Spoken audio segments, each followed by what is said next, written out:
Muito bem, quero cumprimentar os irmãos com a paz do nosso Senhor e Salvador Jesus Cristo, essa pessoa maravilhosa que é Jesus, e quero dizer para vocês, irmãos, que tudo de bom que já aconteceu na minha vida foi Deus que me deu. Eu posso testemunhar para vocês que Deus é maravilhoso, Deus é poderoso, nosso Deus é o Deus do impossível, é um Deus que pode todas as coisas. Por isso é tão importante a gente ler a Bíblia, para que a gente conheça o Deus da Bíblia. Porque temos esse defeito de criarmos o nosso próprio Deus. Isso não é correto, irmãos, porque Deus é uma pessoa. O que define uma pessoa? É a sua qualidade individual. O homem, o ser humano, né, cada um tem a sua individualidade. O que faz ele ser uma pessoa que não tem ninguém igual a ele é que ele tem as suas próprias características, né? O seu próprio gosto, os seus próprios desejos, seus próprios sonhos, os seus próprios pensamentos. E nos igualamos a todos os seres humanos quando nós falamos de instinto, né? Na nossa parte instintiva, como animais, todo ser humano é igual. Essa história de achar que cada um é diferente do outro no lado instintivo, isso não existe. Por isso que a Bíblia é uma só para todas as pessoas na Terra. Porque a Bíblia fala do projeto do ser humano, projeto que Deus criou, um projeto que está dentro de cada um. O que eu tenho visto na atualidade é cada um querendo impor o seu mundo, impor o seu jeito, o seu gênio. E nós somos chamados por Deus para aceitarmos o reino de Deus, o projeto de Deus, os estatutos, os mandamentos e os juízos de Deus, a lei de Deus. Essa lei de Deus, a Bíblia, é a palavra da verdade. Por isso que é uma só para o mundo inteiro. Mas quando a gente olha para a sociedade humana, nós vemos as pessoas servindo cada um ao seu próprio Deus, cada um ao seu próprio propósito. Né? Por que tem várias religiões? Por que tem várias filosofias ligadas ao espiritual? Porque o homem não aceita a verdade que está escrita no seu próprio coração. Né? Porque há uma verdade instintiva para todos nós. Eu não conheço ninguém na terra que quer ser roubado, quer ser enganado, quer ser traído, quer sofrer. Eu não conheço. Então, para todo ser humano, se você pode pegar um de cada raça e botar aí numa fila, e falou, quem quer apanhar hoje? Quem quer ser roubado hoje? Quem quer ser enganado? Ninguém quer. Então, quer dizer que nesse ponto, e em vários pontos, somos todos iguais. Mas o homem fica inventando mentira em cima de mentira, fingimento em cima de fingimento, hipocrisia em cima de hipocrisia, cria um Deus para si mesmo, acreditam mais no homem que na sua própria essência de ser humano que é, porque se você olhar para dentro, se você olhar para você, você é obrigado a ver um Deus, é obrigado. Mas acreditamos em tudo. menos na verdade. Por isso que a palavra de Deus, e aqui eu vou ler com você para você entender, um pedacinho aqui do livro de Malaquias, que diz aqui, Malaquias capítulo 2, versículo 17, Deus fala assim: enfadais o Senhor com vossas palavras, e ainda dizeis, em que o enfadamos?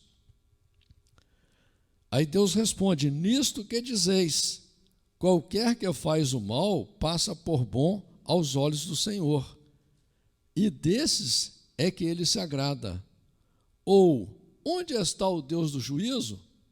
Veja bem aqui que as pessoas, é impressionante como as pessoas fazem isso, sentem isso, vivem isso, tanto é que no Salmo 73, se você ler o Salmo 73, você vai ver que ali descreve muito do seu sentimento por Deus, do seu relacionamento com Deus.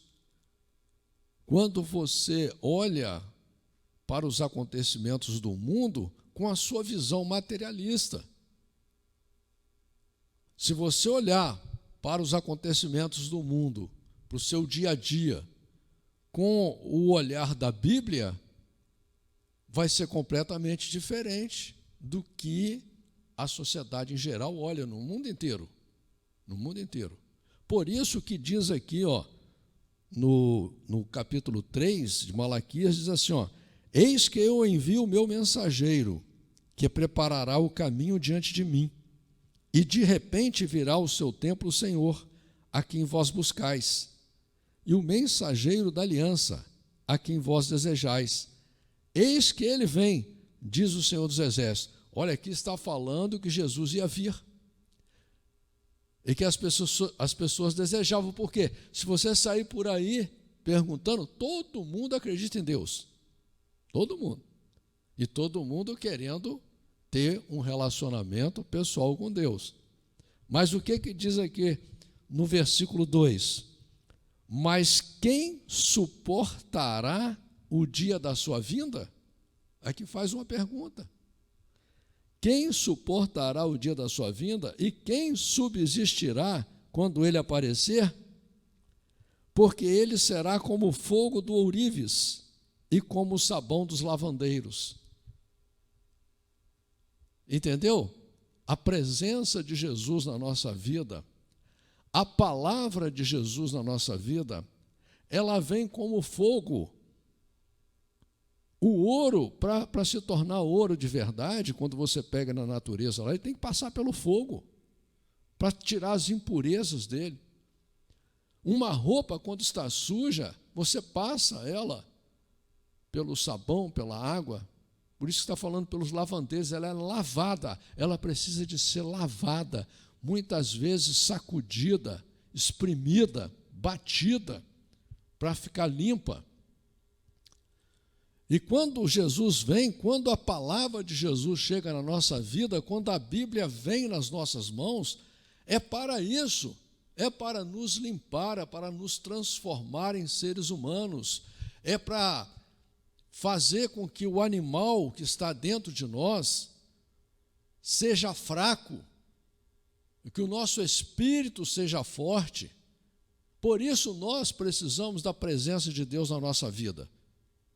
Mas Deus só vai estar presente na nossa vida se a gente desejar. Se todos os dias você determinar, você disser, Senhor, eu quero hoje que o Senhor ande comigo, eu quero hoje que o Senhor mude o meu pensamento, o meu coração, o meu sentimento. E Deus nem estabelece um lugar para você fazer isso. Qualquer lugar durante o dia, qualquer lugar, você pode ter um encontro com Deus e deve ter um encontro com Deus.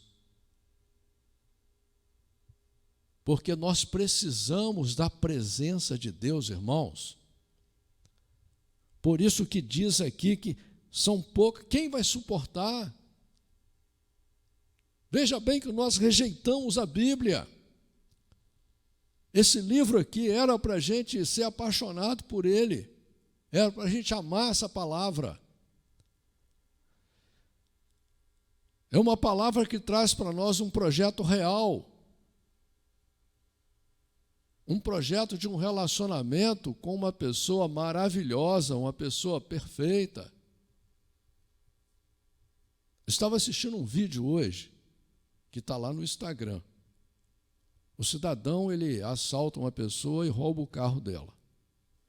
Daí ele para numa farmácia para comprar uns remédios. Aí vem um ladrão e rouba o carro que ele tinha roubado. Aí ele, quando sai na farmácia que ele fica apavorado procurando o carro, ele estava com uma sacola na mão, chega um ladrão e rouba a sacola dele. Ele fica tão revoltado que ele vai na delegacia reclamar dos roubos. E aí eles vão descobrir que ele tinha roubado o primeiro carro, porque o dono do primeiro carro que ele roubou estava lá na delegacia fazendo queixa. Aí ele vai preso. Mas o que você entende com isso? Isso é real, porque lá na farmácia tinha câmera, foi filmado. O que você entende com isso? Nem o ladrão quer ser roubado. Isso é uma realidade. Isso é real. Irmãos, a Bíblia nos chama para uma realidade matemática. E a sua vida você só vai conseguir, lá na frente, no futuro, colher frutos bons, se você viver dentro da realidade. Se você viver como um animal. A Bíblia diz: assim como morre o homem, morre o animal. Ou assim como morre o animal, morre o homem. Que diferença faz? Nenhuma. Deus trouxe toda a ciência para a terra. Deus trouxe todo o conforto, luz elétrica, todo esse conforto aí foi Deus que trouxe para a terra, para tentar civilizar a gente, para tentar fazer com que a gente seja humano.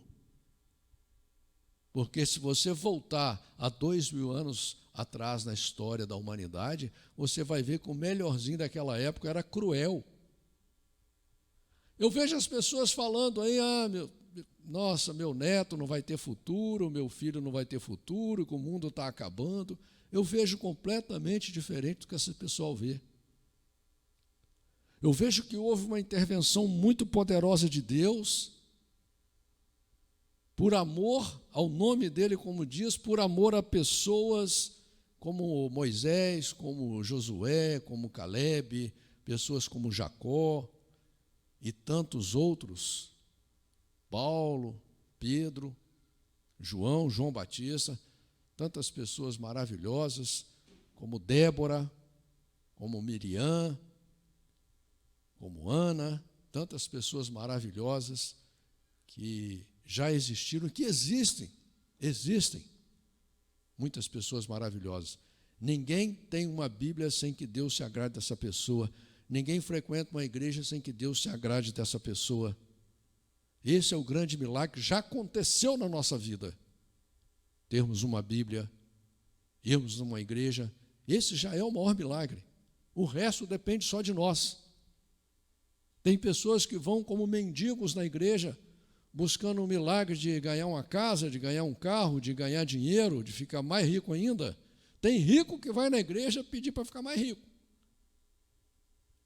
Esse é cego, não está enxergando nada. Por isso que Jesus falou: o pior cego é aquele que não quer ver. Aquele que já tem uma Bíblia, esse já aconteceu um grande milagre na vida dele. Agora vai depender de quem? De nós, uma atitude nossa diária, de aprender que temos que nos relacionar com Deus, assim como qualquer pessoa na terra, quando encontra uma outra pessoa, que ela se encanta com aquela pessoa, que ela simpatiza, que ela se apaixona, que ela começa a ter um relacionamento físico com aquela pessoa, qual a atitude que ela toma? E muitas vezes os dois tomam de casar, fazem jura eterna. Por quê? Porque gostou, quer viver junto com a pessoa, já não consegue mais ver beleza no mundo sem aquela pessoa. E o que Deus fala com a gente? O que Deus quer de nós? O que Deus te pede? Deus te pede em casamento. Deus te pede em casamento. É casamento, é para viver eternamente com Deus. é para adorar a Deus, e você não consegue fazer isso, você não consegue amar a Deus, porque você não aceitou ainda a palavra de Deus. Irmãos, a Bíblia é muito importante. Como diz aqui, olha só, diz aqui que quando ele aparecer, porque ele será como fogo do ourives e como sabão dos lavandeiros, e assentar-se-á como fundidor e purificador de prata, e purificará os filhos de Levi, e os refinará como ouro e como prata. Então ao Senhor trarão oferta em justiça. Entendeu? A palavra de Deus, ela vai transformar você. Aí você vai trazer oferta de que não é de dinheiro, não. É de justiça, é de amor verdadeiro. Quando você começar a amar a Deus, você pode ter certeza, você vai começar a amar teu pai, você vai começar a amar a tua mãe, você vai começar a amar a tua esposa, você vai começar a amar teu irmão, a tua irmã. Enquanto você não amar a Deus, você não vai conseguir amar ninguém, nem a você vai amar. Essa é a verdade. Você vai passar a perna em você mesmo. E olha quanta gente sabida que tem nesse mundo. Você quer ver essa conversa, por exemplo, com um assaltante de banco, um traficante, mas são pessoas sábias, meu Deus, sabe tudo. Sabe tudo. E o futuro deles? Cadeia. E não adianta, muitos ficam na cadeia 5, 10 anos, sai de lá, no outro dia ele está fazendo o quê? A mesma coisa. Mas quando ele olha para ele, ele diz, eu sou sabido. O cristão, irmão, sem a Bíblia, sem a palavra de Deus, ele não consegue vencer porque ele não se transforma. Entendeu? A palavra de Deus é a única que pode fazer você vencer os seus pensamentos. A palavra de Deus, ela não foi feita para mudar os outros, não. Acho engraçado, tem muita gente que às vezes está no banco da igreja e o pastor está pregando, ou alguém está pregando, e ele fica pensando, essa palavra é para minha esposa. O meu irmão devia estar aqui, que essa palavra é para ele. Ah, se o meu sogro tivesse aqui, essa palavra é para o meu sogro, pelo amor de Deus. Meu irmão, desde quando eu comecei na igreja evangélica, onde se prega o evangelho, se fala do poder de Deus, sabe o que eu aprendi a fazer? Toda palavra que falar no altar, ela é para mim. Bênção, maldição, não importa. Se for aquela palavra mesmo que pega lá no fundo assim, para mexer com uma pessoa, eu falo, essa é para mim. Porque se eu achar que eu não tenho defeito, como que eu vou mudar? Eu te pergunto. Não adianta os outros olhar meu defeito. A pessoa pode olhar meu defeito o tanto que ela quiser, ela não vai me mudar. A única pessoa que importa que olhe o meu defeito sou eu mesmo. E é para isso que a palavra de Deus serve, para confrontar a gente, para a gente conseguir arrancar de dentro de nós essa quantidade de sujeira que tem dentro de nós. Sujeira, irmãos, vamos ser sinceros, né? Na verdade, a gente é um caminhão de lixo, a gente consegue carregar lixo do passado, do presente e ainda planejar lixo do futuro, porque tem gente que já é assim, né? Até ele não praticou ainda, não aconteceu, mas ele já está com o lixo do futuro. E a palavra de Deus vem para nos dar esperança, para nos dar alegria, para nos dar felicidade, para nos dar um futuro. É para isso que serve a palavra de Deus. Irmãos, estamos lendo o livro de Números, no capítulo 20.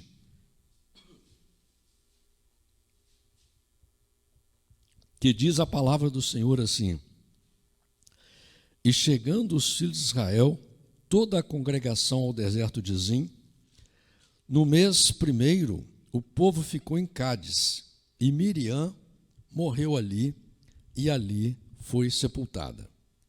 E não havia água para a congregação.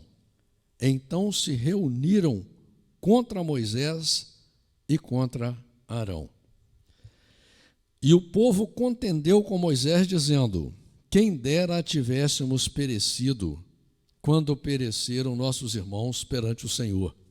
É o que a gente estava lendo ali no livro de Malaquias, irmãos. Nós fazemos a mesma coisa. Todos nós aqui fazemos a mesma coisa. Nós nunca vemos o que Deus já fez por nós. Nunca. Nunca vemos. Parece que Deus não fez nada.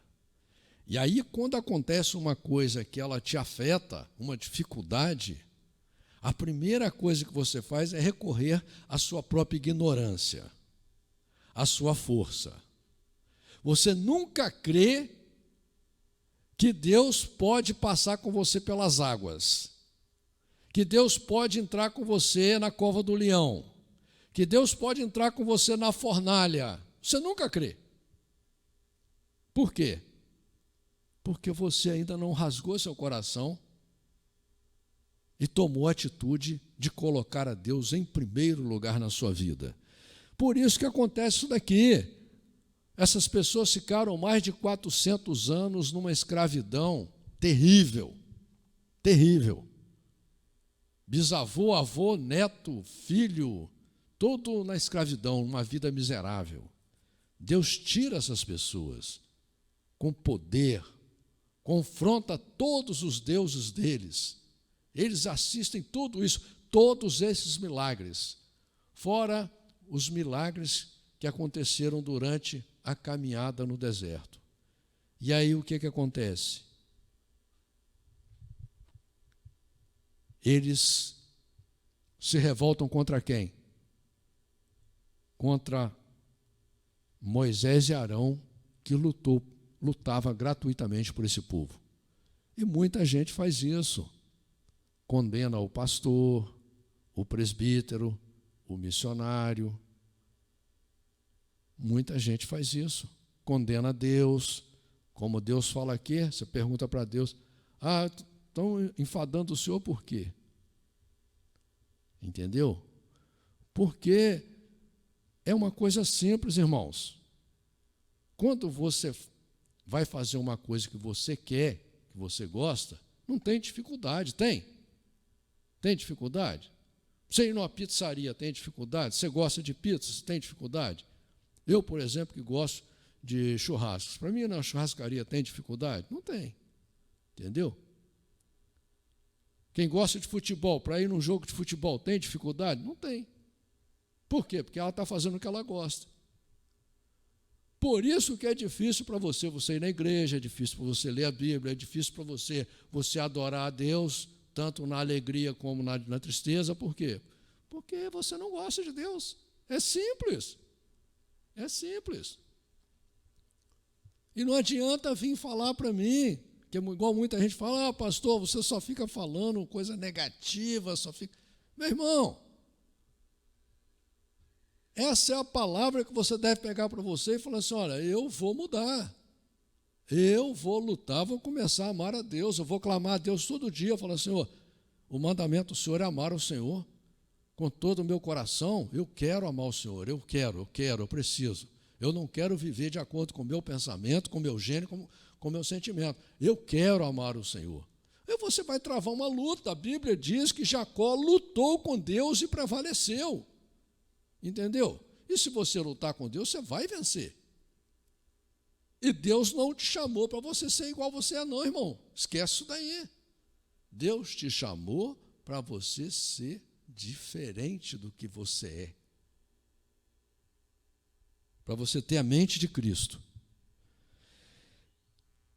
E porque trouxeste a congregação do Senhor a este deserto, para que morramos aqui, nós e os nossos animais? E por que nos fizeste subir do Egito, para nos trazer a este lugar mau, lugar onde não há semente, nem de figos, nem de vides, nem de romãs, nem tem água para beber? Então Moisés e Arão se foram de diante do povo à porta da tenda da congregação e se lançaram sobre os seus rostos, e a glória do Senhor lhes apareceu. Olha a diferença. Enquanto os outros estavam só amaldiçoando, só vendo o lado negativo, só vendo o impossível, só vendo desgraça, os dois servos de Deus foram para a porta da igreja e se lançaram no chão e clamaram a Deus. O que aconteceu? Receberam a presença de Deus. E o Senhor falou a Moisés dizendo: toma a vara e ajunta a congregação, tu e Arão, teu irmão, e falai a rocha perante os seus olhos, e dará a sua água. Assim lhes tirarás água da rocha, e darás a beber à congregação e aos seus animais. Você vai ver uma referência aqui em Neemias, capítulo 9, versículo 13, Isaías, capítulo 43, versículo 20, Isaías 48, 21. Então, presta atenção aqui, Deus fala para Moisés: você vai ajuntar a congregação e vai falar a rocha, certo? Então Moisés tomou a vara de diante do Senhor, como lhe tinha ordenado, e Moisés e Arão reuniram a congregação diante da rocha, e Moisés disse-lhes: ouvi agora, rebeldes, porventura tiraremos água desta rocha para vós? Então Moisés levantou a sua mão e feriu a rocha 2 vezes com a sua vara. E saiu muita água, e bebeu a congregação e os seus animais. Você vai ver uma referência em Deuteronômio 3:26. Olha aqui, irmãos. Deus fala para Moisés para ele ir lá e falar com a rocha. E o que acontece?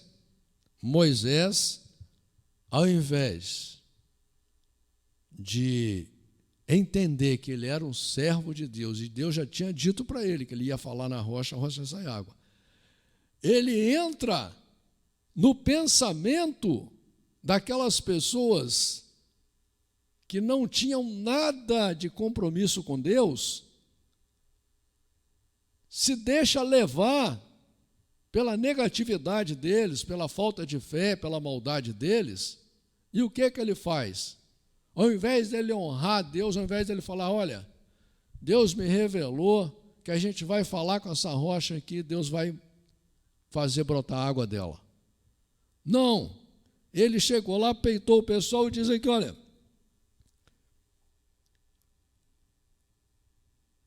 ouvi agora, rebeldes, porventura tiraremos água desta rocha para vós? Quer dizer, tem como tirar água? Não, né?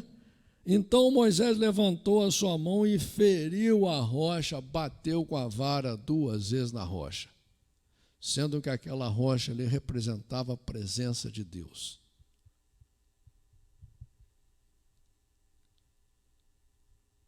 Entendeu, irmãos? E aí o que acontece? E saiu muita água e bebeu a congregação e os seus animais. E o Senhor disse a Moisés e Arão: porquanto não crestes em mim, para me santificardes diante dos olhos dos filhos de Israel, por isso não introduzireis essa congregação na terra que eles tenham dado. E estas são as águas de Meribá, porque os filhos de Israel contenderam com o Senhor e se santificou neles. Você vai ver uma referência em Deuteronômio 33:8, Salmos 81, capítulo 7, Salmos 95:8, Salmos 106:32 e Êxodo 17:7. Então veja bem, irmãos, Deus se aborreceu com Moisés e com Arão. Tanto é que nenhum dos dois puderam entrar na terra prometida por causa disso daqui. E muitas vezes todos nós fazemos isso. Deixamos de honrar a Deus, deixamos de recorrer a Deus e deixamos de crer em Deus, deixamos de usar a nossa fé e deixamos de dar glórias a Deus. Glórias a Deus. Depois Moisés de Cádiz mandou mensageiros ao rei de Edom, dizendo: assim diz teu irmão Israel: sabes todo o trabalho que nos sobreveio, como nossos pais desceram ao Egito, e nós no Egito habitamos muitos dias, e como os egípcios nos maltrataram a nós e a nossos pais. E clamamos ao Senhor, e Ele ouviu a nossa voz, e mandou um anjo, e nos tirou do Egito. E eis que estamos em Cádiz, cidade na extremidade dos teus termos. Deixa-nos, pois, passar pela tua terra. Não passaremos pelo campo, nem pelas vinhas, nem beberemos a água dos poços. Iremos pela estrada real, não nos desviaremos para a direita nem para a esquerda, até que passemos pelos teus termos.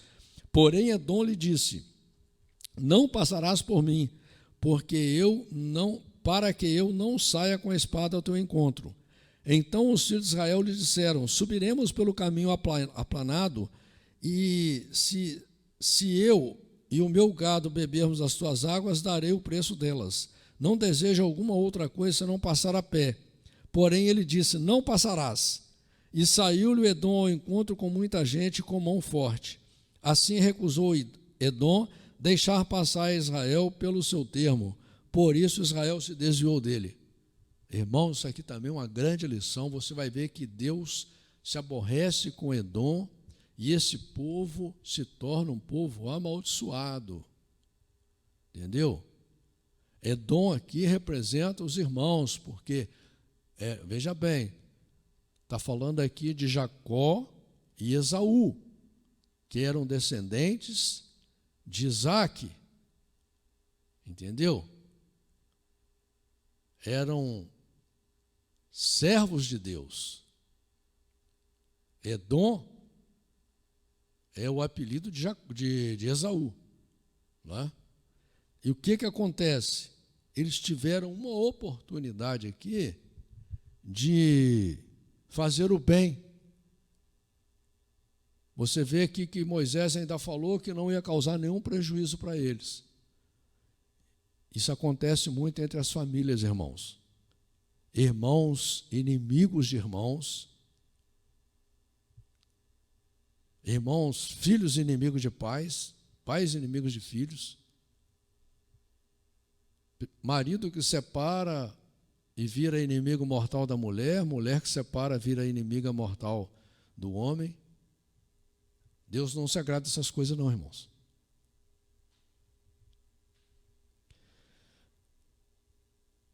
Então partiram de Cádiz, e os filhos de Israel, toda a congregação, chegaram ao Monte Or.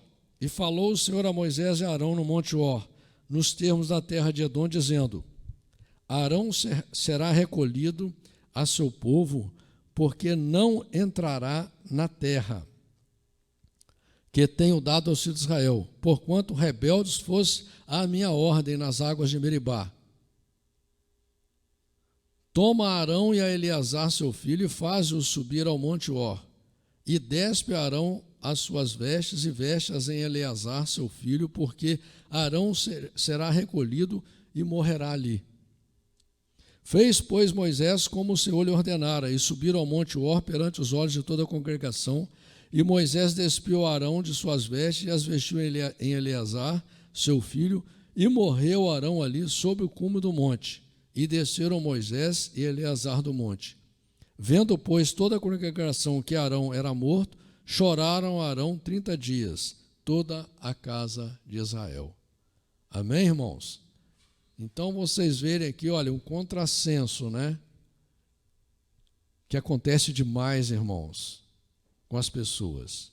Arão estava ali lutando por aquele povo, faltou água, não foi por culpa de Arão nem de Moisés, eles queriam apedrejar ali Arão e Moisés, não é? Mas na hora que o cara morre, fica 30 dias chorando a morte dele. Tem gente que é assim, trata as pessoas da sua família mal, como se não tivesse importância nenhuma. Aí quando morre, vem com a maior cara lambida, fica chorando. Eu sou a favor do seguinte: olha, se você não se importa comigo, o dia que eu morrer, me esquece, pelo amor de Deus. Não vem chorar no meu enterro, não. Se você gosta um pouquinho de mim, me trata bem enquanto eu estou vivo, enquanto você pode, porque depois que eu morrer, meu irmão, me esquece. Amém? Louvado seja Deus.